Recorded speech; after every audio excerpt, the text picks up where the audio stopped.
Good afternoon, everyone, and welcome to our webinar this week. My name is Liz Mangus, and I'm a literacy specialist with Saddleback Educational Publishing. But you probably know that because you come to our webinars every week, right? We're happy to see you. Thank you for joining us again. As you're getting settled, please locate your control bar, which is at the bottom of your web browser window. There you will find the chat, the Q&A, and the live transcript. So if you'd like to take advantage of subtitles today, please select the live transcript option on the control panel and then select show subtitles. The Q&A area is where you will drop any questions you have either for Saddleback or our presenters today. And the chat area, I would argue, is the most important area on the control bar.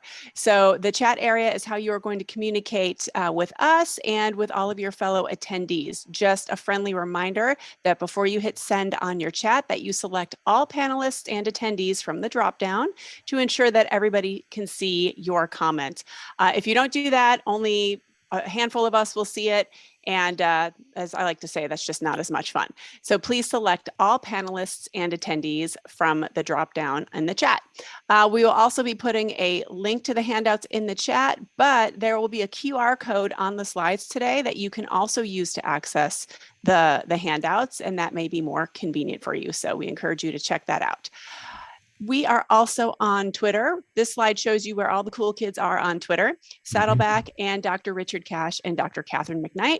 We always encourage you to follow us, say hello, let us know what you thought of this session today. We'll get started in just another minute or two, but let's bring in fan favorites. Katie and Richard, how are you? Good. Hi, hello, happy summer. What's left of it? What's left of it? Yeah. We've already started, Liz. So we are already asking people where they're from. We are international, Katie. I saw Tobago. How Yeah. lovely! I'd love to go there. I've heard such a beautiful place. Yeah. El Yeah. Paso. I've done some work in El Paso.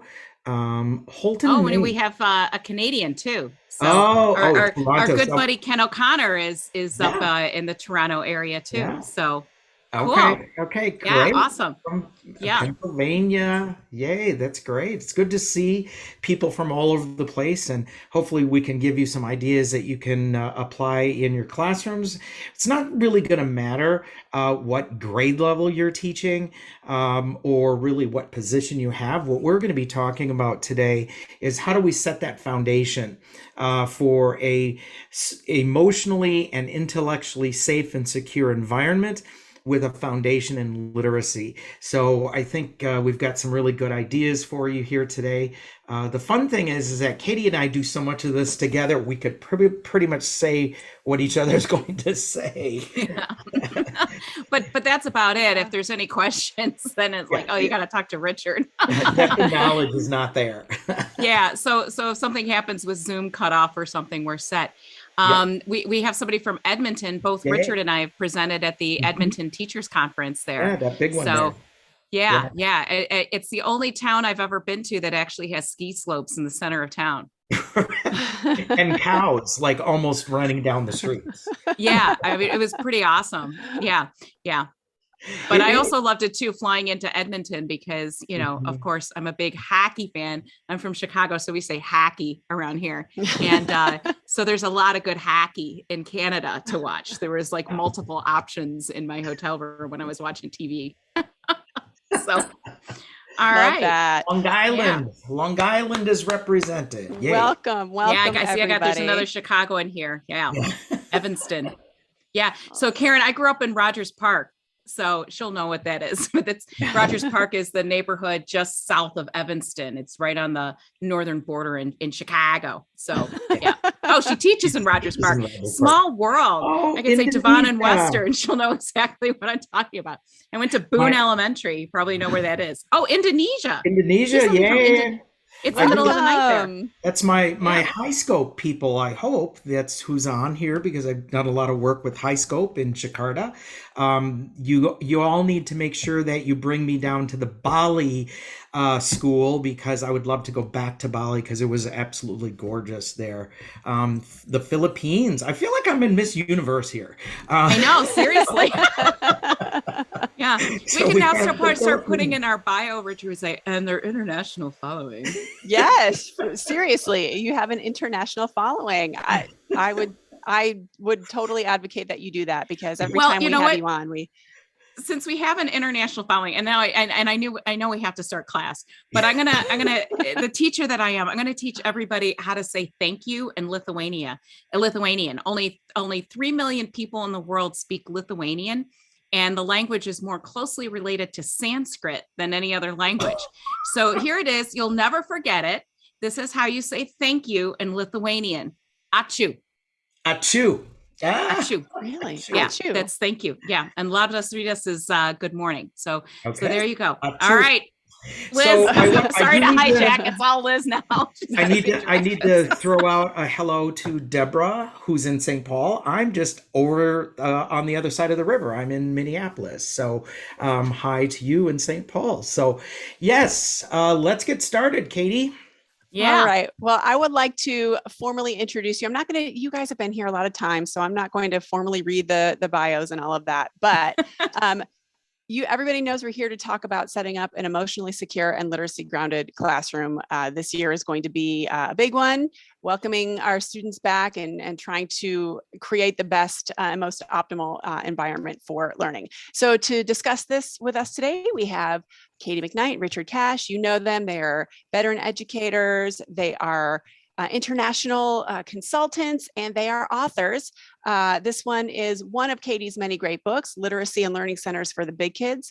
There's a few of these. She also has Hands-on Grammar. And then this is Richard's latest, which is Self-Regulation in the Classroom, Helping Students Learn How to Learn, with Free Spirit Publishing.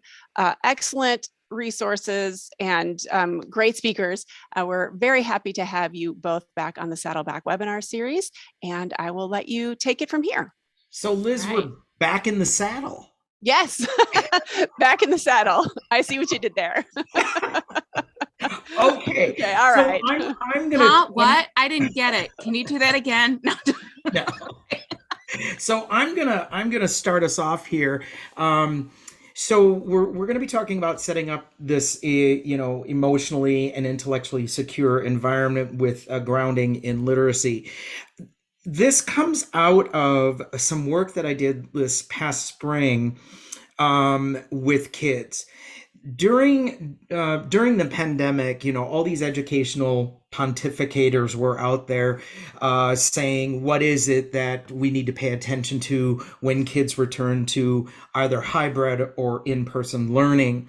And I thought, that's all fine and well that the adults are trying to do all this stuff.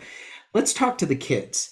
So I actually interviewed a bunch of kids and tried to really digest what it is that they were concerned about, their anxieties, their what is making them nervous. And I'll tell you that they gave me a lot of really great information. So Katie, you can flip the slides here. So this is coming from the words of the kids, is what I'm understanding what's going on with them as they head back into in-person learning. We have to understand that kids have lacked that regulation that we oftentimes see in the classroom, where teachers are kind of managing the schedule, teachers manage movement, teachers are in control of what kids are doing throughout the day. Well, that wasn't necessarily happening in the virtual setting. Kids could turn off their cameras, turn off their microphones, and you didn't know whether they were listening to you or not. They could be going to the bathroom, or they could be getting up and having a drink. It didn't really matter, because they weren't necessarily on the screen interpersonal with us. So realize this is coming from the language of the kids. So next slide. So what we do know is that how a learner feels about a situation determines the focus of their attention. From my conversation with kids, they are not feeling super comfortable about going back in person. Everything from, I don't know some of my classmates, to I'm not sure I got what I needed last year to be ready for this year. Realizing that kids are coming in and let's say they're coming into fourth grade, they really left the building halfway through second grade. So they may not have maturated at the same rate that they might have had they been in person. So we've got all kinds of things that are going on. One of our good friends, Kathy Perez, did a workshop on the trauma-informed classroom. And I went through that information and was like, that is exactly what our kids are dealing with. They're dealing with trauma. That trauma is insidious now.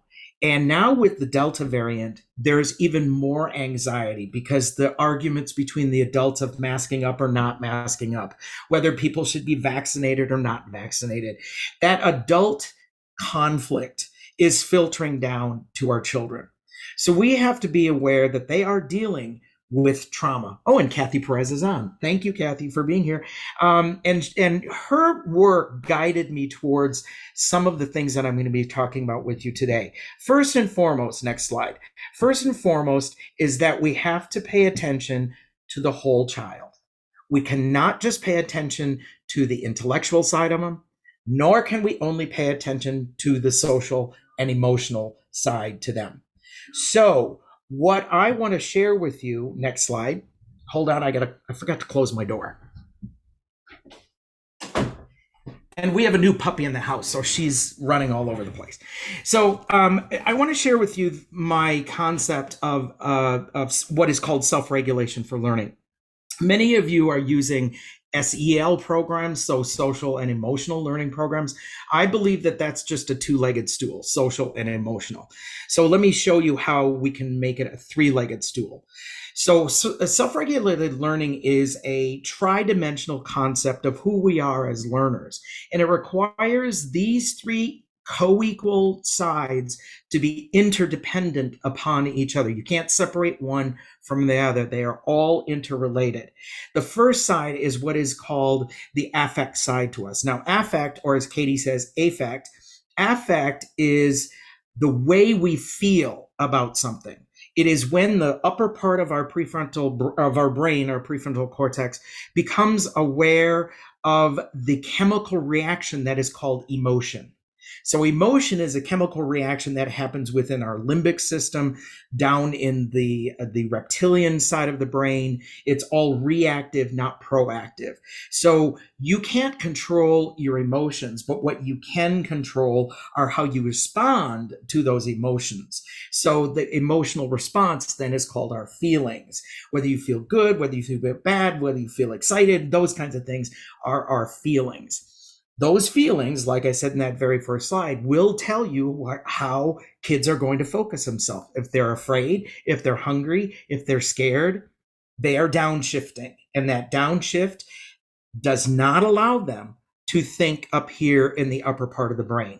So we want kids to upshift so that they can get up into that critical thinking part of their brain and not be afraid. We want them to feel secure and safe and all that stuff. So next click, Katie. The next dimension is our behavioral dimension. Now, this is the S in SEL. So these are the two sides to the SEL program. Behavior is behavior. It's social. It's our interactions with others. It's our skills that we're learning. And this is where we're going to get those literacy skills in play. Yes. And there are other options that need to be involved with that as well. So the behavioral aspect to us cannot be isolated. When you get the isolation of a behavioral management program, what ends up happening is that you might change a behavior for a moment, but it does not change it long term. So if you don't believe me, you should look at the reoffending rate. It's hard for me to say recidivism, but the reoffending rate of criminals, because prison is all about behavioral management.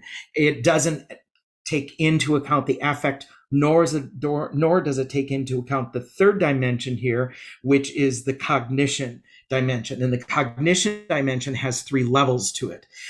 There is metacognition, infracognition, and metaphysical cognition. We all have metacognition. That is that thinking about our own thinking. It develops around 4 or 5 years old because then your prefrontal cortex starts developing. Metacognition is where your self-belief resides. If you believe yourself to be a good person, if you believe yourself to be good at reading, good at math, you're more likely to pay attention to it. If you don't believe yourself to be good at X, Y, or Z, you will focus your attention on survival or fight or flight. So we want to develop that positive self-belief in that metacognition, which is done through self-talk, that positive self-talk. The next level up is called infracognition, and infracognition are the structures of thinking. So here again, you're going to see the literacy skills are there to develop infracognition, that more advanced level of creativity, critical reasoning, problem solving, and decision making. We're all born with creativity and so forth, but in the complexities of the world, we need to practice those structures at a much higher level. So infracognition are the structures of thinking where also resides our self-efficacy. Okay? Metacognition is self-belief. What do I believe about myself? Infracognition is self-efficacy. Do I believe I have the tools to do what it is that I'm supposed to be doing? Okay. So we need to build up student self-efficacy through practice, through refining those strategies and so forth. The highest level is what is called metaphysical cognition. And metaphysical cognition is that level of thinking beyond the self. Now, this is where really solid, essential questions come in. Why are certain stories worth telling? That's an essential question that gets kids to think physically. So thinking beyond the self, not being egocentric, but trying to think beyond the self. So as I've said in the past, these three have to be intertwined. They have to work together. If we only focus on one, we're more likely to pull the other two off with it.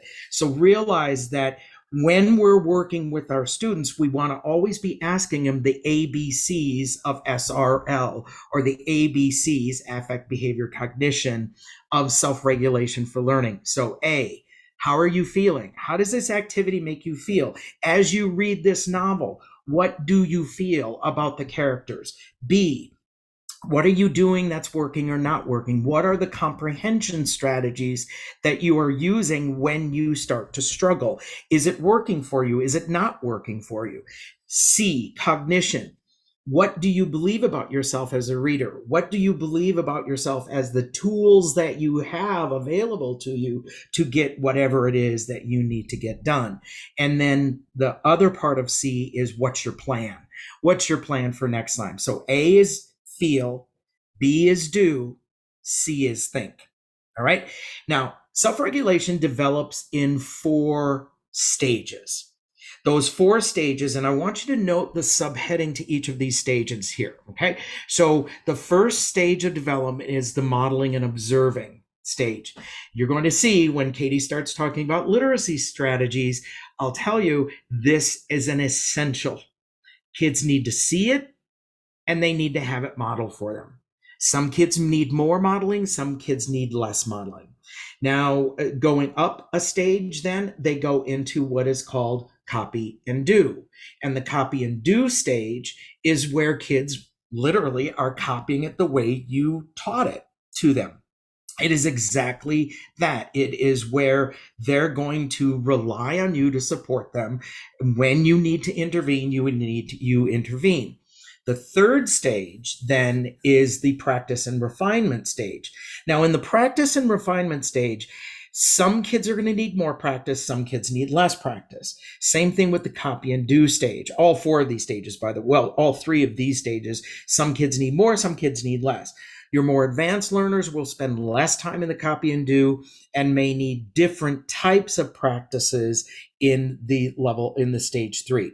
The final stage is what is called the independence and application stage. And that's exactly what it is. You are now independent. It's now a skill. It's no longer a step-by-step strategy. You've developed the skill now to be able to do what it is that you need to do.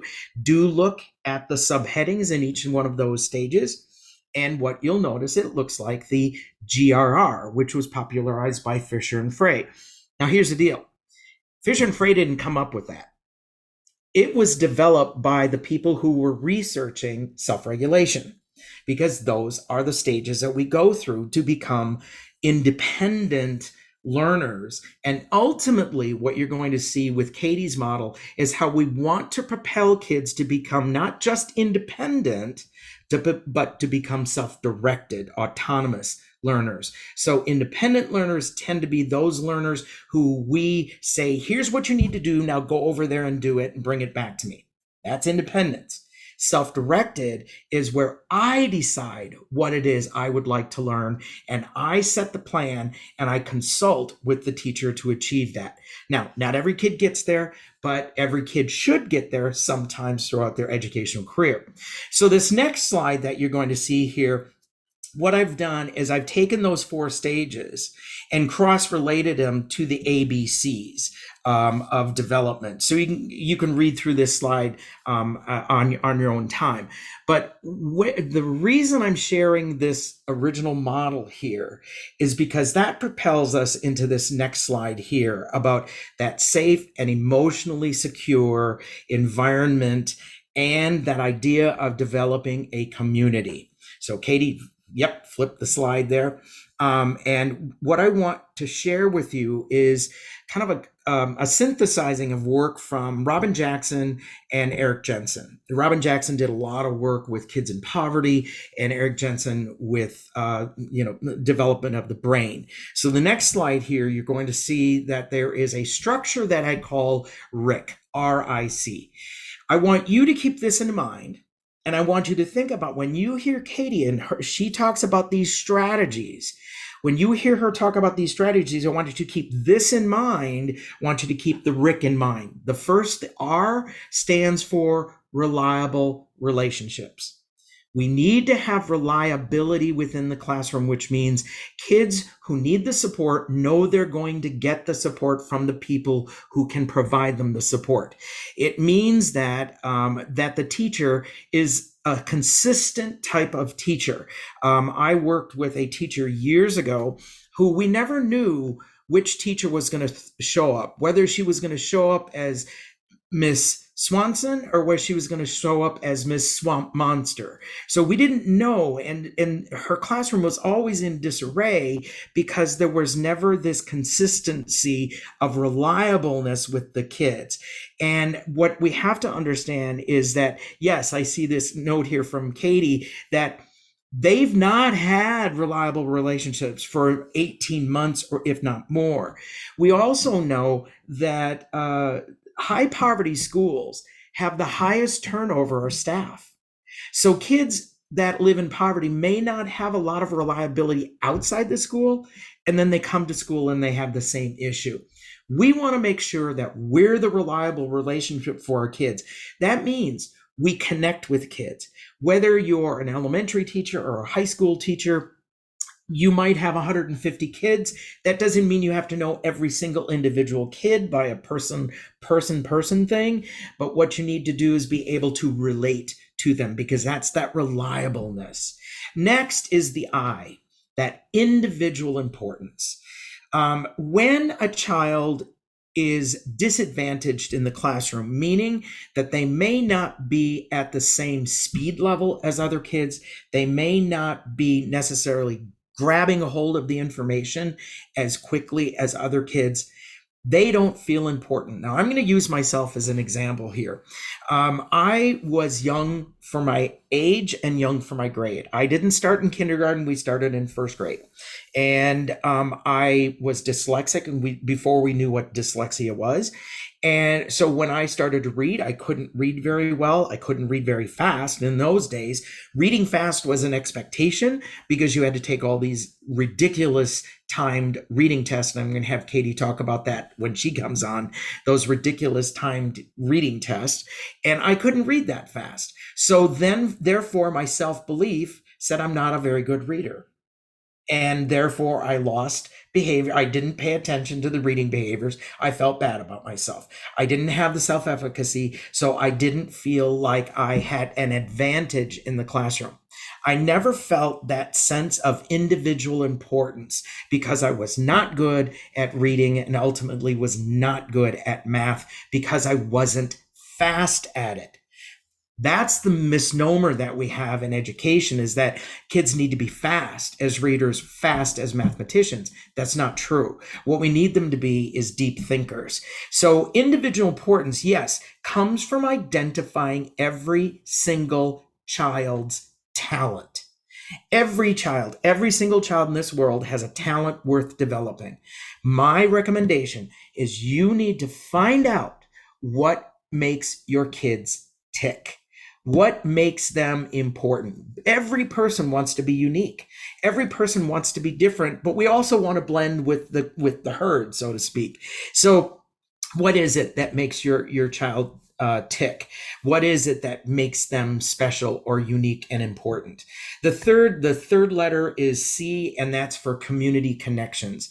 The classroom needs to be one of a holistic community that supports each other. And what I suggest is stop calling your students students and call them a community of scholars.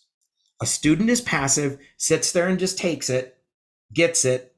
A scholar has to be active with the information and take that information and propel it forward.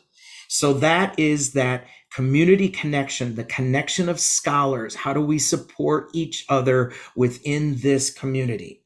So what I've done in this next slide here, what I've done is I have taken the theory of Maslow's hierarchy of needs and cross-related it to the development of self-regulation. So there are 5 levels to Maslow's. The first level is that of the physiological. So that's food, shelter, air, and water. The next level is about safety. The next level is about love and belonging. Then there's esteem, where you develop your self-esteem. And then the third level is self-actualization. Now, don't look at this as a pyramid. What I want you to think about this is looking down a pathway, okay? Before we can start going down that pathway, we first need to have food, shelter, air, and water. Then we need to feel safe.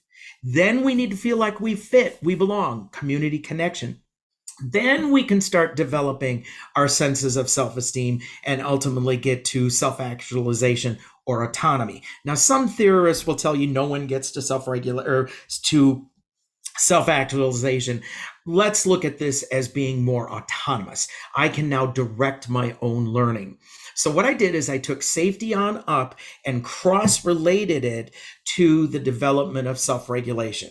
So in this next slide, you'll see here is that I took the idea of modeling and observing. How do we develop a sense of safety in the classroom? So I took some major ideas out of Maslow's theory about safety. What is it we need to do in the classroom to make sure that it's safe? It needs to be predictable. I need to know what's going to happen when it's going to happen. Because when things are in utter chaos, which we're in now, kids can't pay attention. They need that sense of safety and security and know what's going to happen. Having kids commit themselves to developing the norms of a classroom, not necessarily rules, but norms of how we work together. What are the timelines? What happens when we do have an interruption? So when, the fire alarm goes off, what do we do when things need to be adjusted?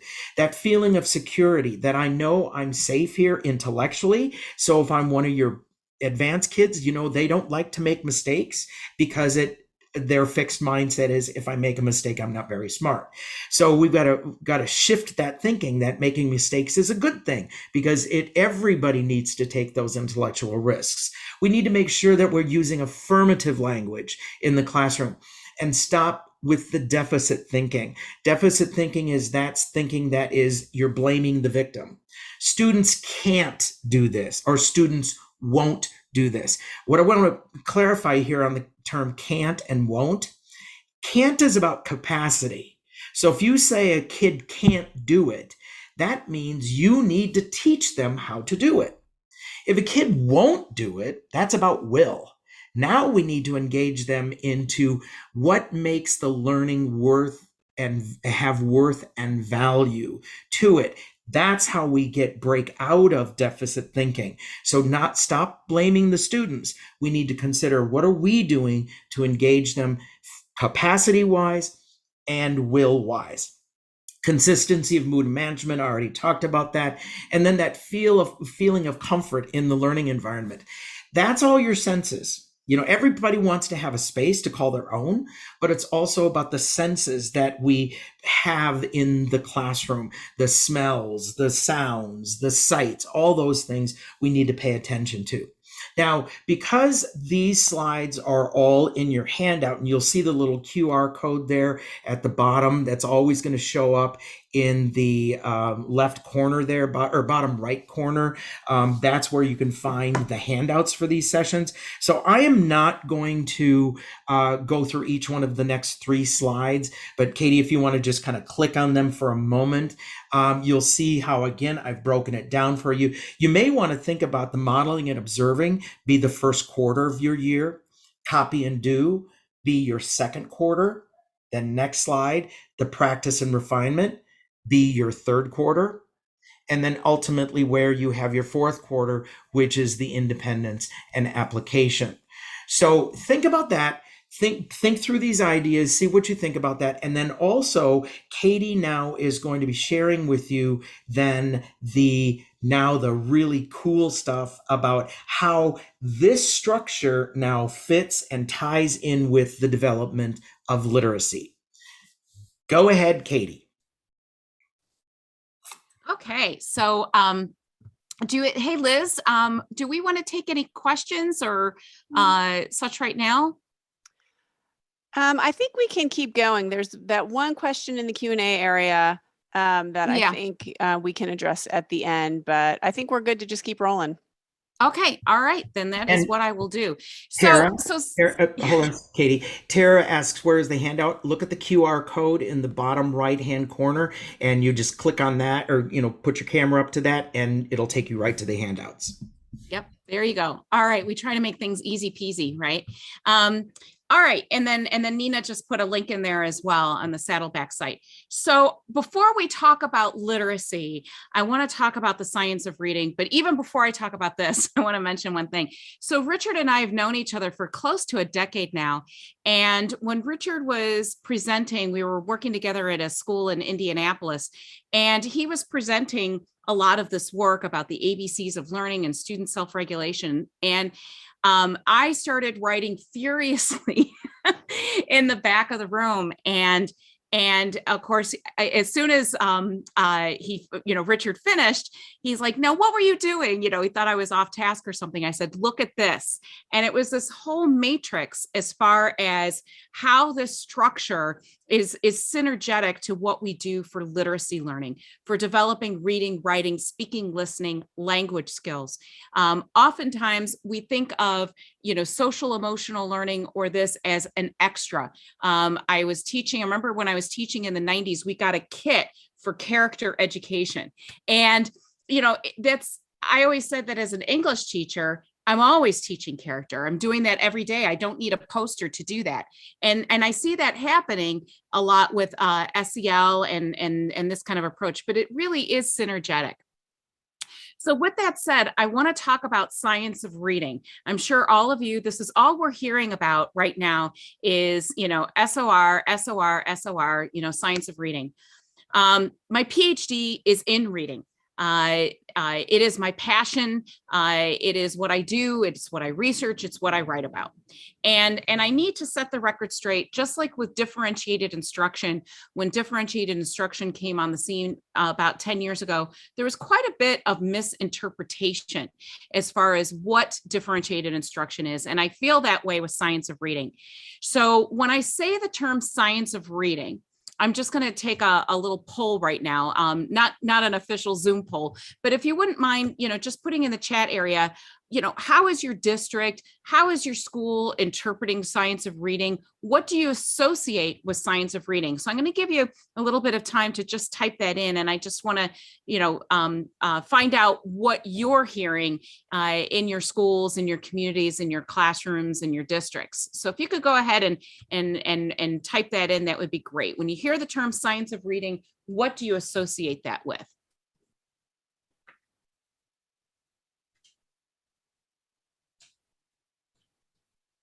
I think we scared them.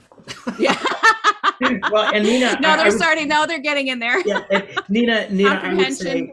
I would say, Uh-huh. I would be right in with Nina that I'm not hearing much of anything about the Mhm. science of reading in school, and probably because what you're going to be talking about here about how it, is being misinterpreted, and so Yeah. you might have the literacy people talking about it, or the ELA people talking about it, but nobody else. Yeah, but nobody else is talking about it. Yeah. And so what I'm hearing quite a bit, yeah, John's putting in there and like language mastery, reading, reading to learn and fluency strategies, comprehension, a lot about phonics. When I hear school districts talking about science of reading, I hear that most often is phonics, phonemic awareness. But technically, the definition of the science of reading and that movement, and it's in response to whole language, balanced literacy, it's in response to that. But what science of reading, when we whittle it, a definition of it, it means it's the corpus, it's the body of research in the last 20 years on reading development, and how do we develop readers. So, and yeah, Errol, it is, it's right or wrong, and it's sadly misinterpreted. And I actually wrote an article with a colleague of mine, making reading peace, because there's just, all this argumentation that goes on in reading.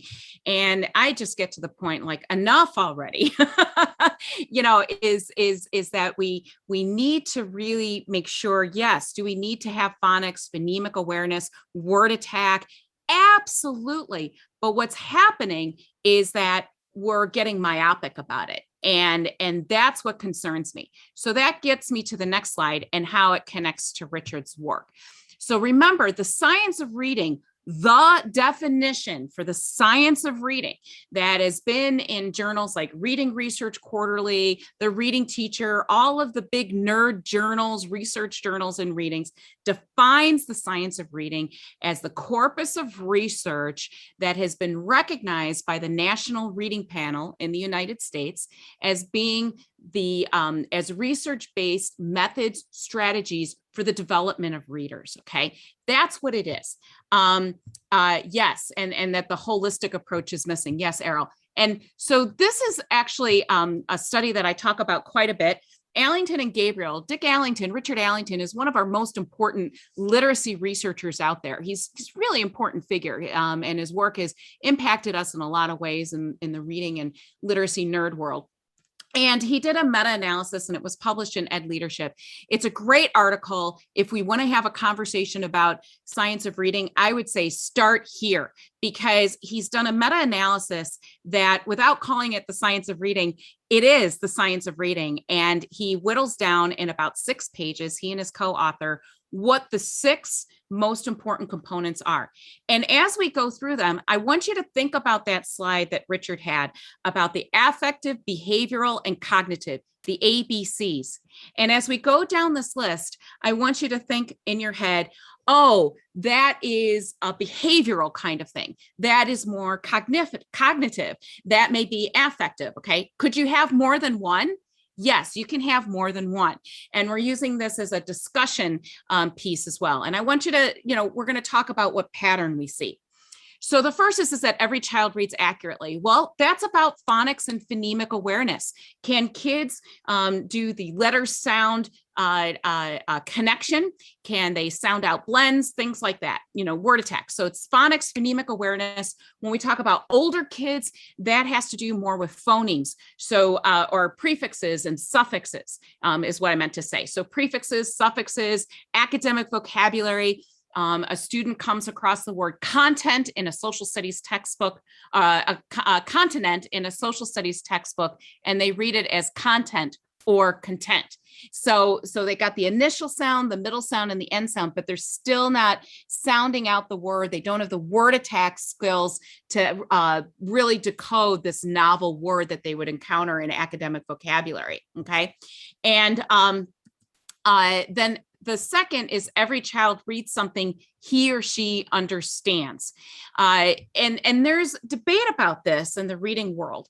And This doesn't mean that you give students things that are too easy for them. That's not what it means. What it means is that we need both. So I always recommend grade level text for modeling, for giving kids access to show strategies. And of course, we want kids to read at grade level text all the time. But think about what Richard said about the ABCs. And that if a student is given a text that's way too hard for them or too challenging for them, it leads to a frustration level. And what we know is that the more pages students read, the better they get. What I'm doing here as Katie's talking, I'm giving you my opinion as to how each one of these 6 relates to the ABCs. And so when Katie said about this one here that it's too hard, they get frustrated by it. Well, that frustration is an affect. So when I have choices, I feel better about it. And then it relates to cognition. So, so yes, Nina, that Katie's dog can speak because he understands Amazon guy. So oh Katie, my gosh, yeah. Pattern for Sorry you. about that. That's like the first time it happened. And of course, the other worst nightmare for any virtual presentation is that the Zoom goes dead. Okay, so so let me go on to the next one. Sorry about that. And the next one is that every child writes about something that's personally meaningful.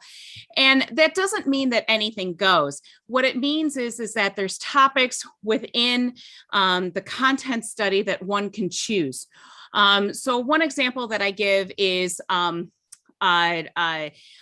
students are studying the Bill of Rights and in a US history class, and you ask, okay, so which of these is no longer relevant in 2021? Or what do you think would happen if this event didn't happen?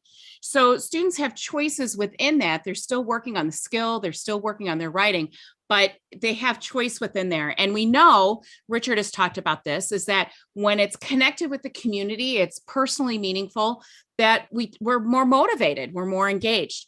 And then every child talks with peers about reading and writing. And that gets into the social aspect of literacy development. And I shared in the chat area a wonderful book by Matthew Lieberman titled Social, and about how our brains are actually wired to connect and be social. And during the pandemic, of course, when we were locked down, it was a real hardship on folks. In case you didn't notice, I'm a bit of an extrovert. So it was really tough for me just to not be around people.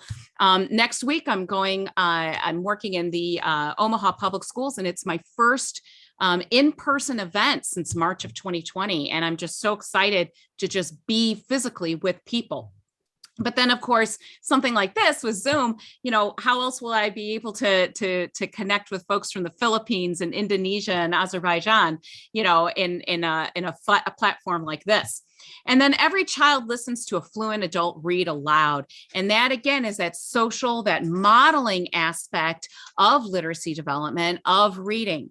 And kids need to see and they need to hear how we interpret text, how we read text. It's really a critical thing. Even with high school students, they need to see that. But we don't read aloud to students to cover a text. We read aloud to students in order to demonstrate a strategy, or as a historian or a mathematician, how I'm interpreting the text, how I'm thinking about the text as a content expert. And then the last one is that every child reads something he or she chooses. And some of you might identify that or look at that as like whole language or part of balanced literacy. You might associate it with guided reading or daily 5 or something like that. That doesn't mean that anything goes. What it means is that when a student has some kind of choice, it leads to greater motivation. And that does not mean that you don't still expose them to other tasks. It's not an either or. And somebody wrote in the chat area is that what's happened is we get black and white, either or, yes or no. And my argument, it's yes and. We do all of this. We do the phonics, phonemic awareness. We give kids choice on text. We give kids books that they can access, they can understand. We give them choices to make those personal connections to motivate them to do in-depth learning of content study and discipline study. So looking at these 6, okay, what would you, let's just kind of run through them and just vote, affective, behavioral, cognitive, or both. And you can abbreviate and just say A, B, C, or A, or whatever you'd like. And so every child reads accurately. Is that affective? Is it behavioral, cognitive? What is that? Katie, I already gave him my suggestions. Oh, you did when I was dealing with my crazy dogs. Yes, oh my gosh. Yes, I did. And they're like the most gentle souls, but they just went like wacko on me. Okay. All right. So but you can see that there's that kind of, that affective piece is really critical in all of this, that it's not just about strategies, but it's also about how we feel about reading, how we engage in text. And anybody here who works in middle school reading intervention, I always say this with middle school reading interventionists, is that 90% of what you do as a reading interventionist is behavioral, is emotional, because kids have had such negative experiences with reading that they shut down. And that's also a cornerstone too of adult reading and adult literacy, is that when they've missed out or whatever, they'll literally say, well, I'm too dumb to read, or I can't read. There's tons and tons of surveys and research on this, that there's such a connection between that as well. Richard, you look like you want to say something. Yeah. And just as you were talking about that, the frustration when kids are struggling to read. Unfortunately, they're not struggling. We're struggling because we haven't figured this out for them. But I would say that this whole reading and writing thing there was a question about the holisticness of it. We cannot isolate out the behavior, which is just the strategy, because if I can't get the behavior, my self-belief goes down, my self-efficacy goes down, I feel bad about myself. So we have to remember the holistic nature of reading, writing, speaking, and listening is affective, behavioral, and cognitive. Don't forget that we got to wrap the ABCs together. That is going to create successful learners, because you can't just see reading interventionists. Sometimes I walk into their classrooms and they're just pounding on the behavior. It's not going to help them if they don't believe in themselves and they don't feel good about what they're doing.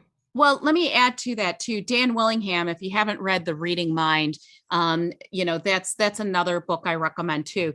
Dan Willingham is a cognitive psychologist out of University of Virginia, and he has made the argument quite decisively, and there's other studies on it too, is that strategies are important. Don't get me wrong. You do teach strategies, and those are behaviors, right? But there's a limit. You start reaching a saturation point. So if kids are not engaged in like reading whole texts and things like that, and all they're doing is reading like one page and doing a strategy, that's not enough. And I always equate it to this, is that imagine that I'm a basketball coach and I'm constantly putting my students through drills to dribble and pass and things like that, but we never play the game. They can do the strategies perhaps in isolation, but it never transfers into those real contexts. And I see that Nina asked about choral reading. Yeah, well, choral reading is a strategy, and being able to hear it and then having models is not a bad thing. It's one more thing that we put in our toolbox to expose our kids and to develop reading. Okay, and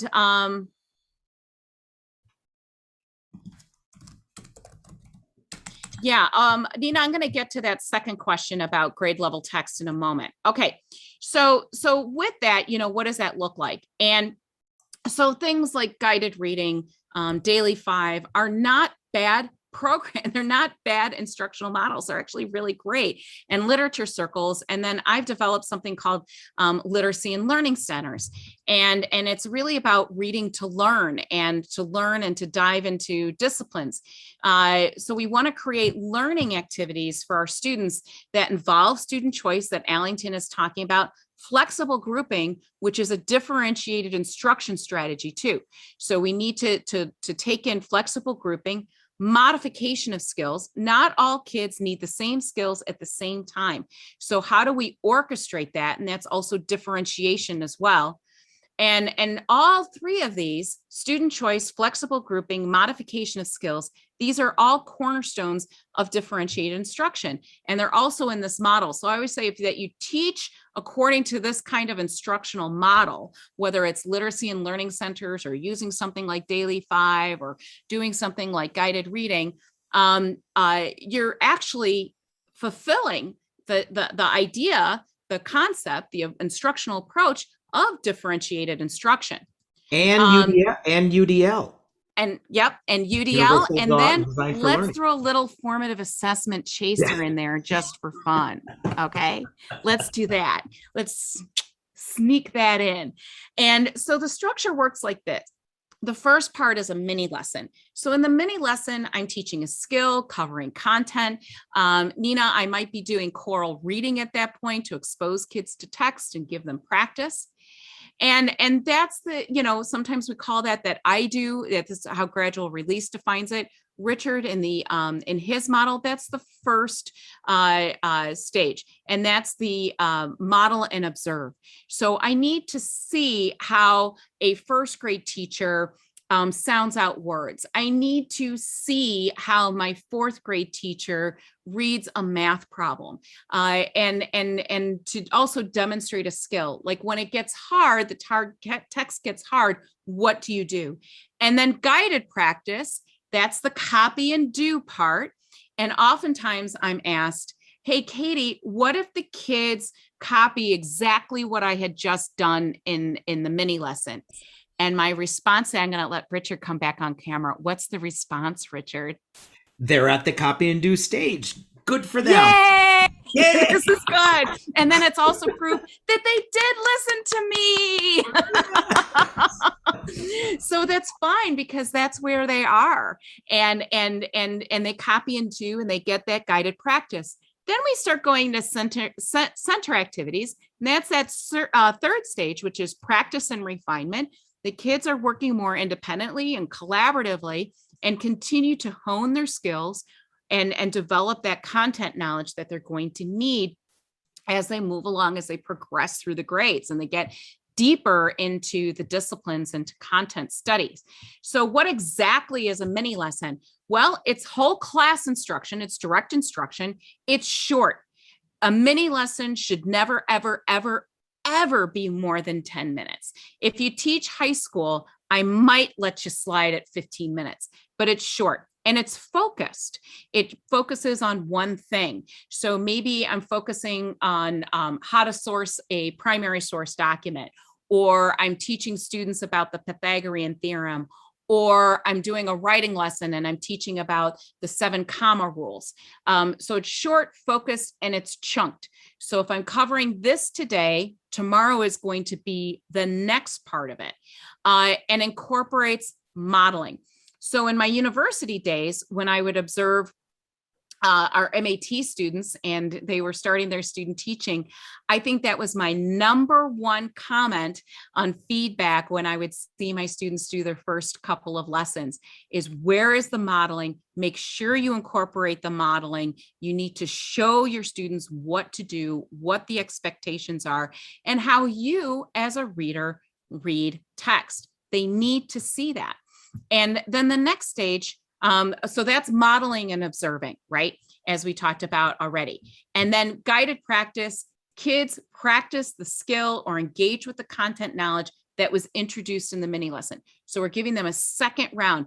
And Richard Allington also has done quite a bit of work. Marzano has as well, but Allington's is contextualized within the world of literacy and reading, is that the step that is often missing is giving kids practice time and the opportunity to reflect.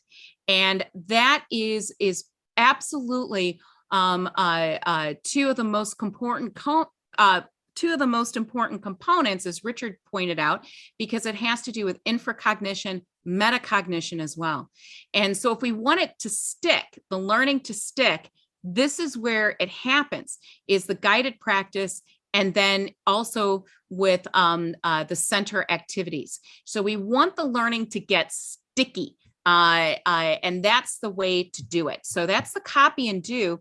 And then, of course, in center activities, kids are working together to practice the skill or engage with the content knowledge or the content study or the discipline that they're working with.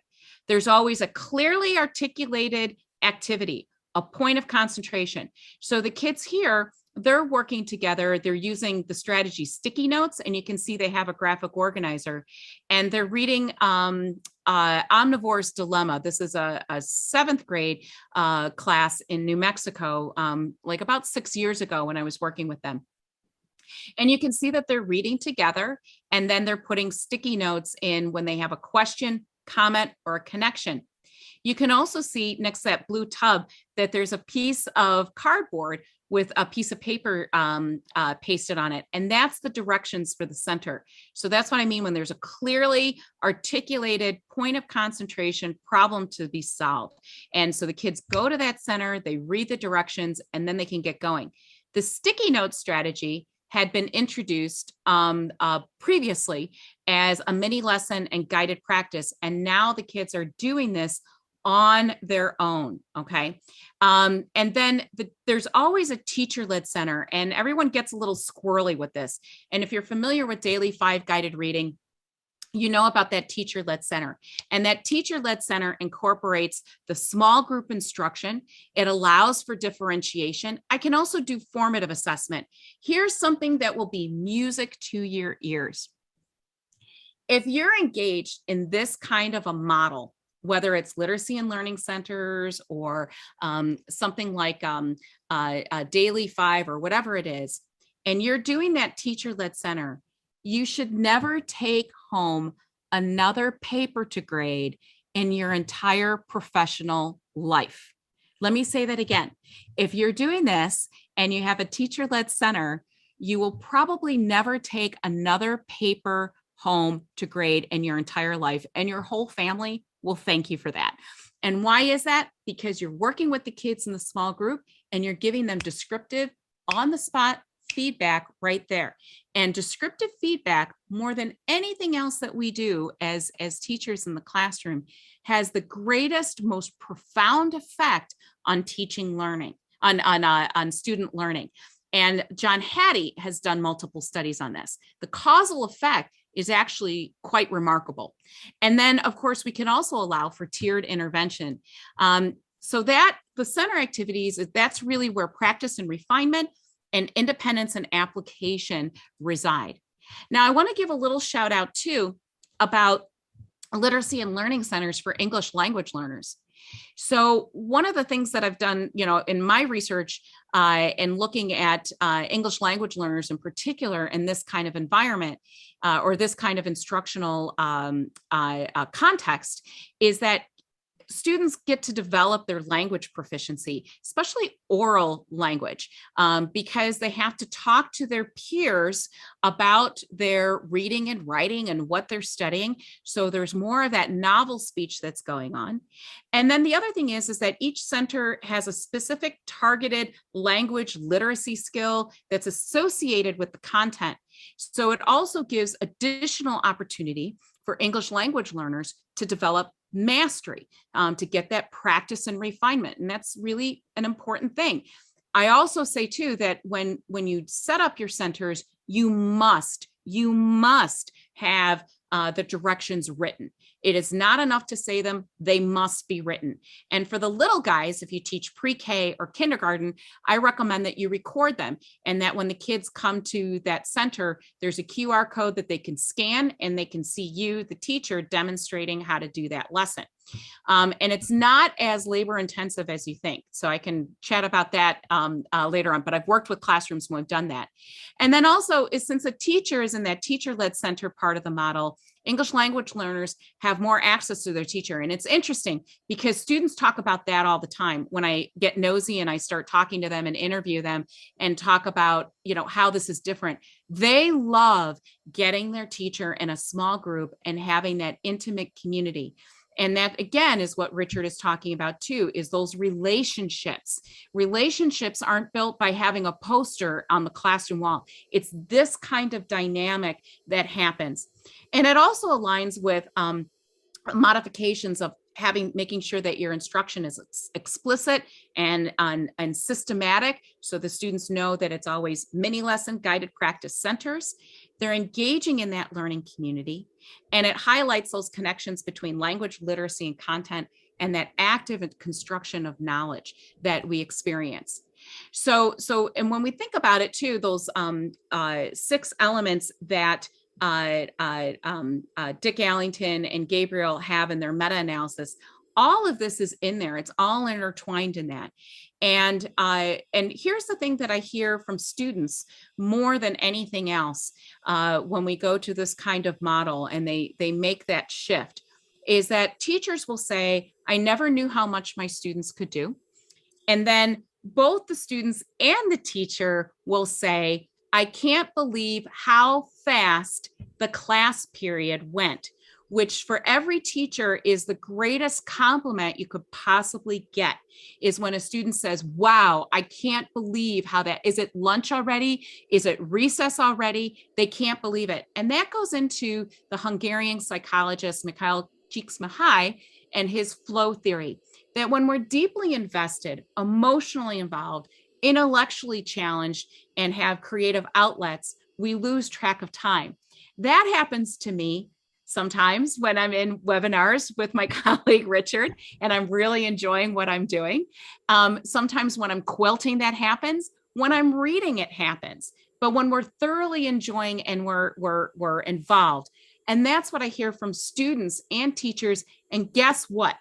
Performance goes up. And the bottom line is that when you combine the ABCs, the student self-regulated learning of model, observe, copy and do, practice, refinement, and independence and application within that ABC framework, this is where learning happens. This is where the stickiness happens that carries on beyond that grade level.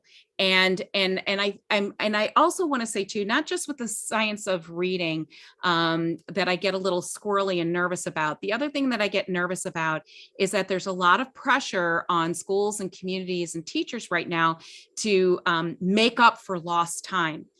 And I'm not negating the importance of any of this at all.